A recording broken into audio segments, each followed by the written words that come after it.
Every year or two, an animated movie comes out that just completely blows me away. And more frequently, that movie is being made by Sony Animations. Spider-Man Into the Spider-Verse, Across the Spider-Verse, The Mitchells vs. the Machines, and now K-pop Demon Hunters. My brain has latched onto this movie. I can't think of anything else. And it's not just me.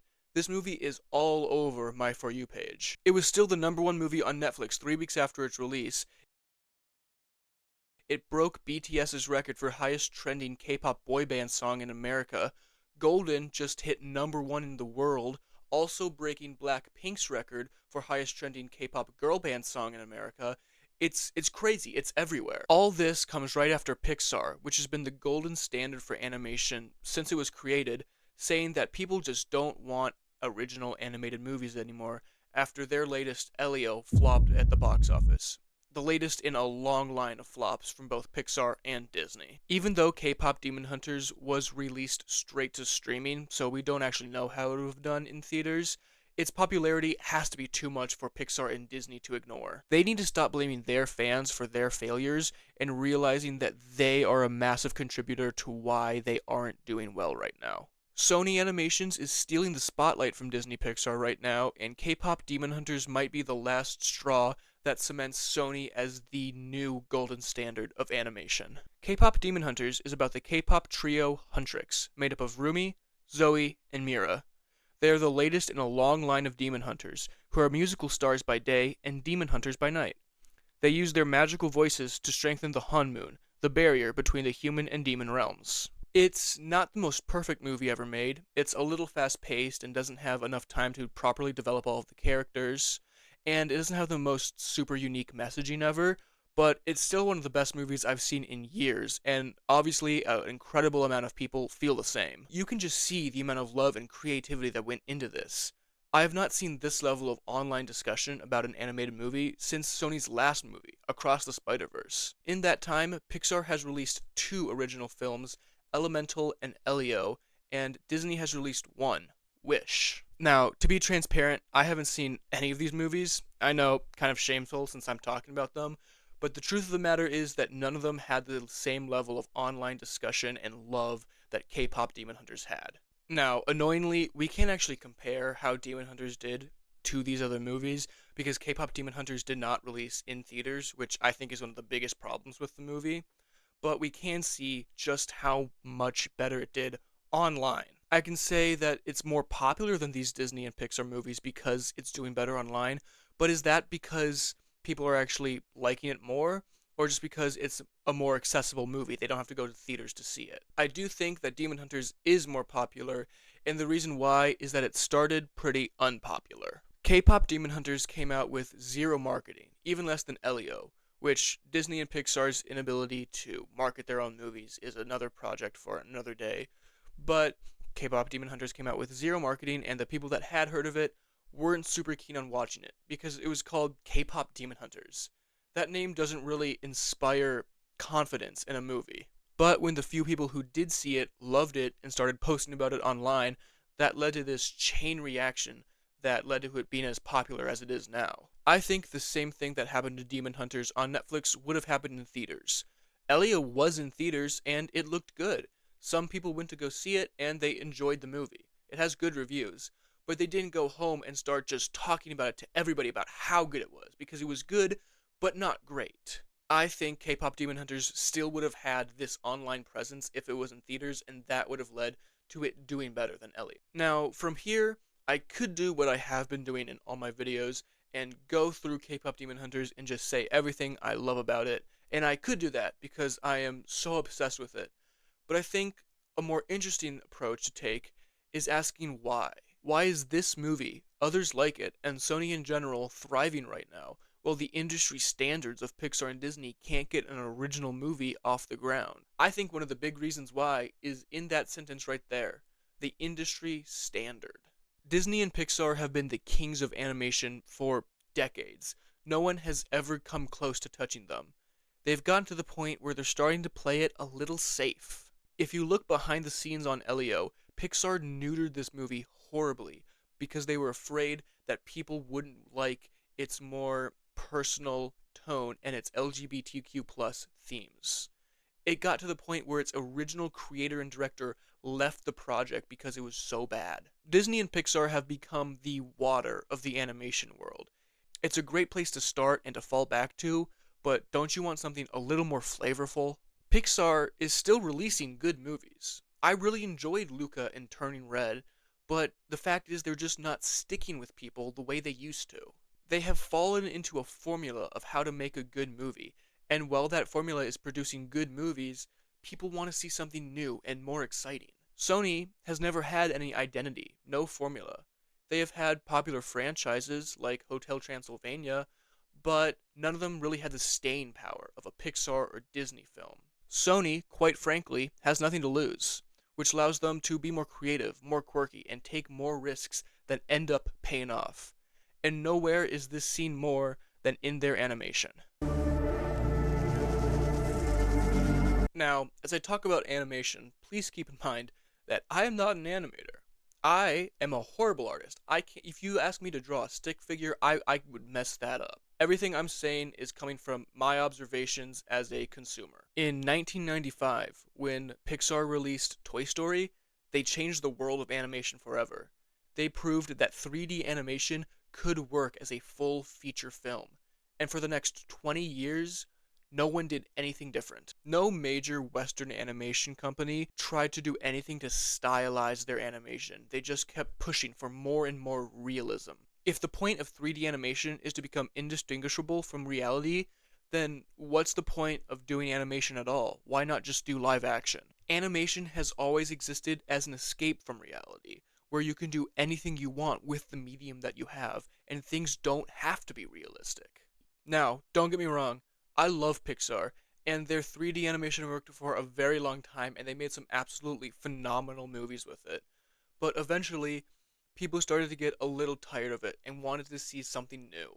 Yes, the movies they were making were still great, but the animation wasn't really adding anything to the overall movie. Visually, all the major Western animation companies started looking the same.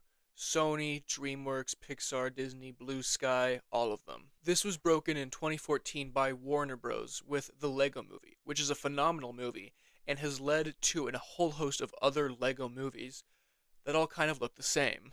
Sony saw the success of The Lego Movie and brought in its creators, Phil Lord and Christopher Miller, who had previously worked with Sony with Cloudy and Chance of Meatballs, to make their own projects for Sony again. They created Spider-Man Into the Spider-Verse, which completely changed animation forever. The movie was absolutely astounding and played with 3D animation in ways that had never been done before.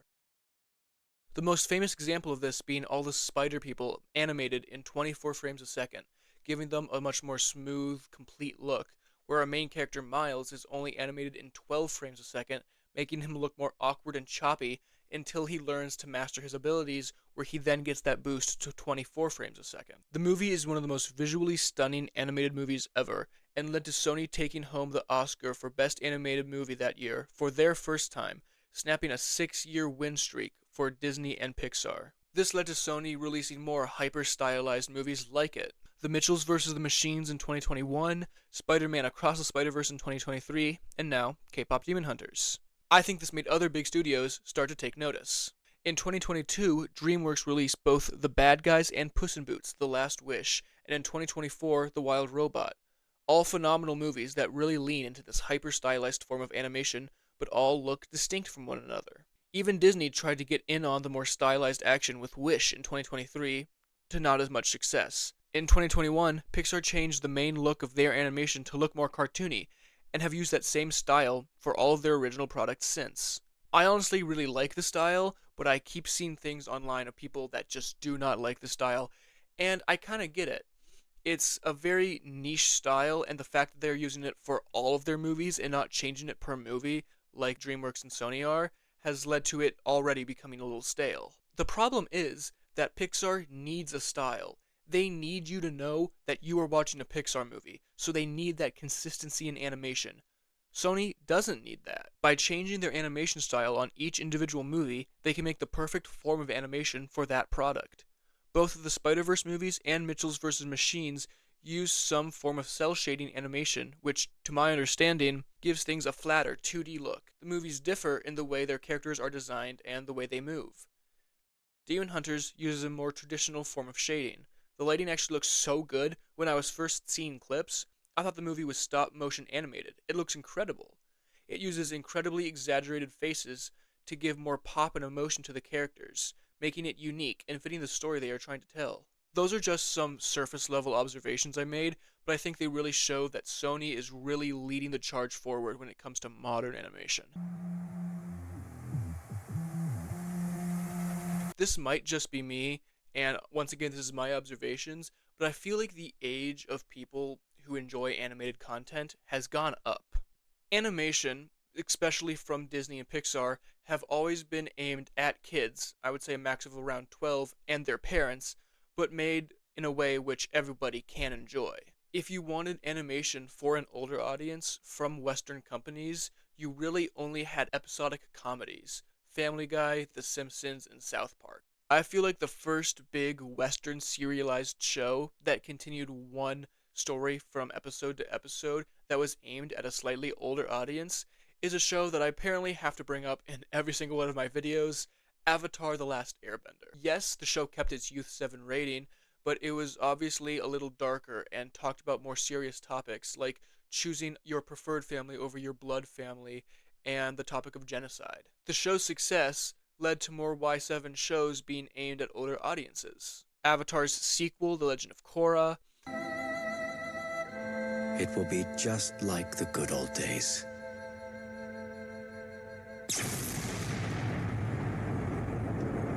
Gravity Falls. Blackened skies, the forest dark shall once more rise. The Clone Wars.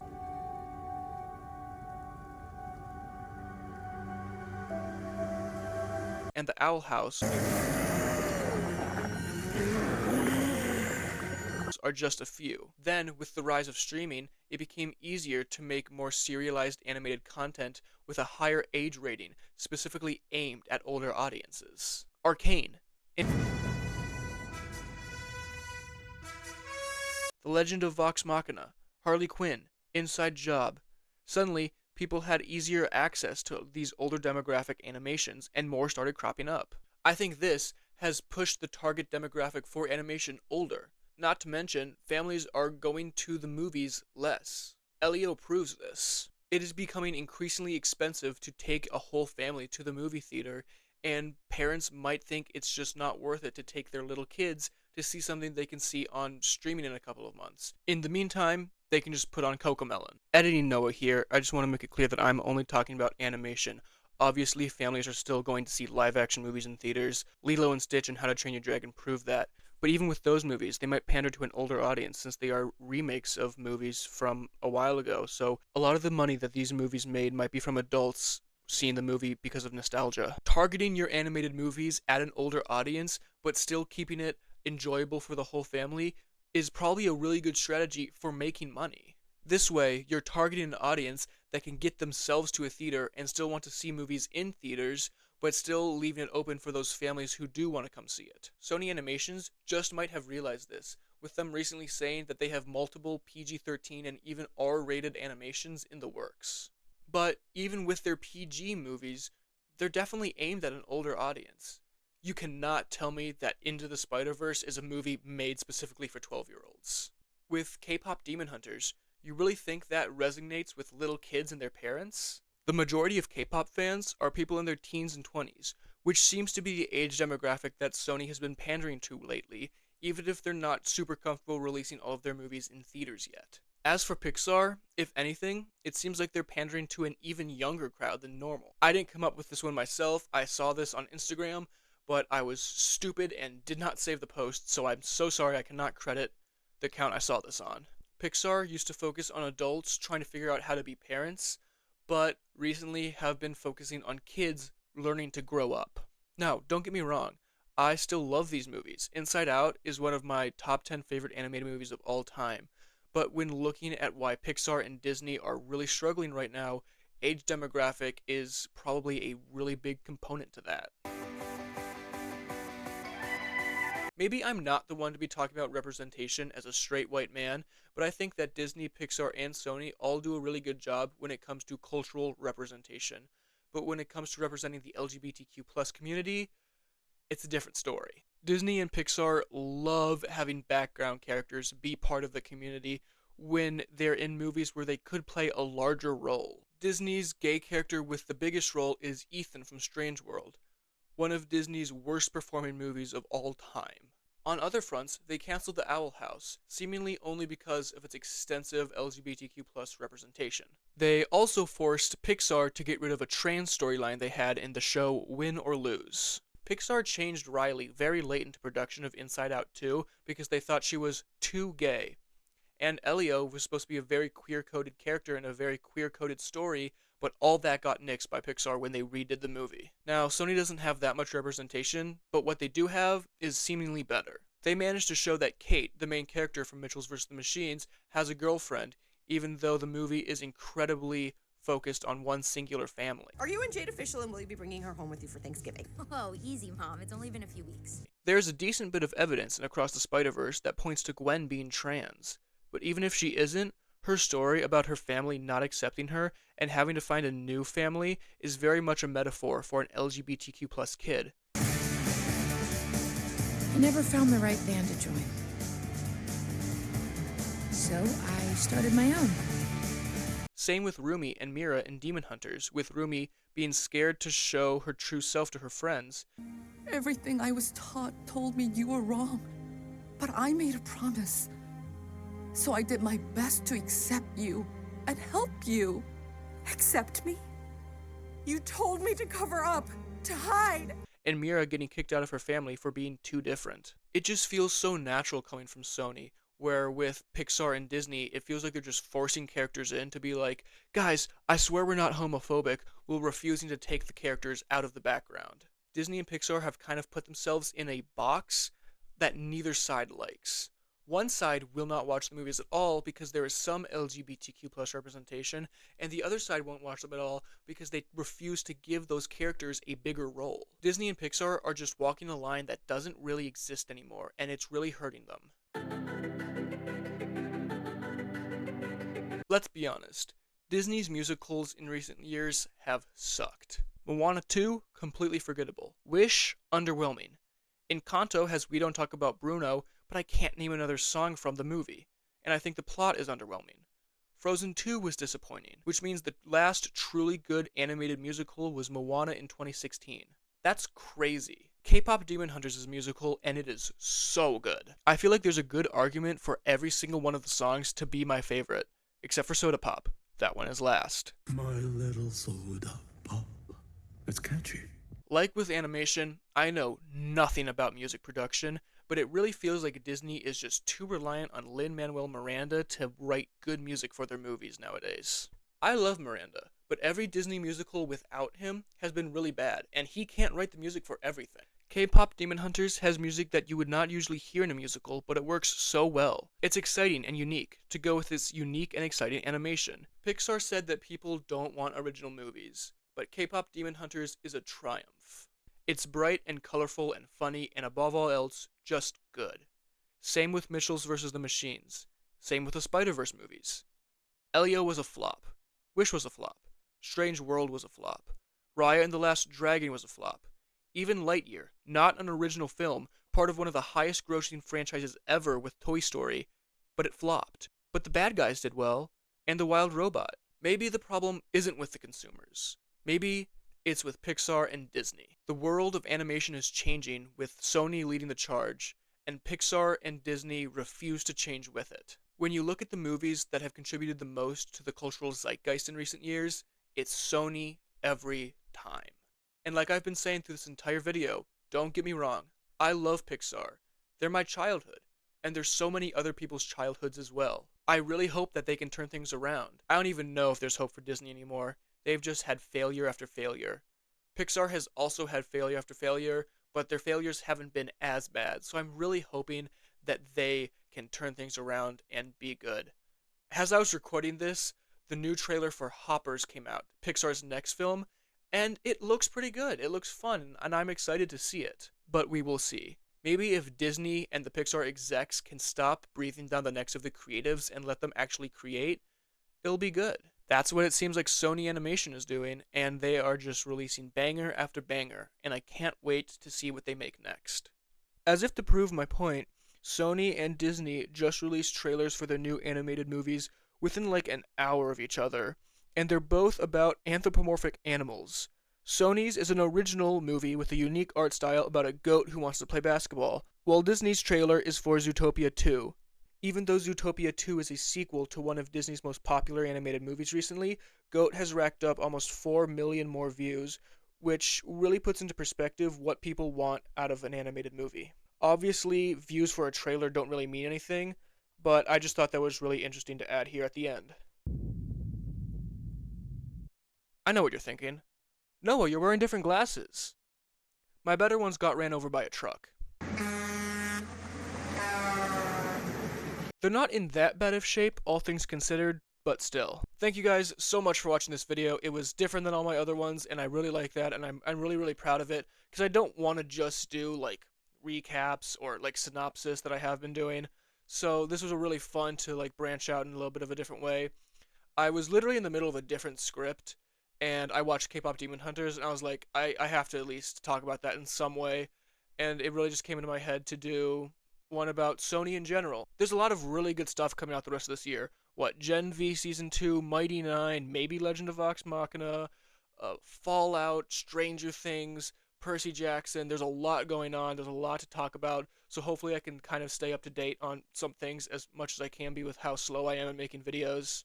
I don't know how the algorithm works, but somehow only my Dragon Prince video is still doing really well. So you can go watch that. I have a video about Star Wars Skeleton Crew you can go watch. I have one about Arcane. I just put up a breakdown of Percy Jackson Season 2 trailer. So I got a lot of stuff. A lot. I have a little bit of stuff that you can go watch. And please consider subscribing if you like this video. Thank you. See you next time.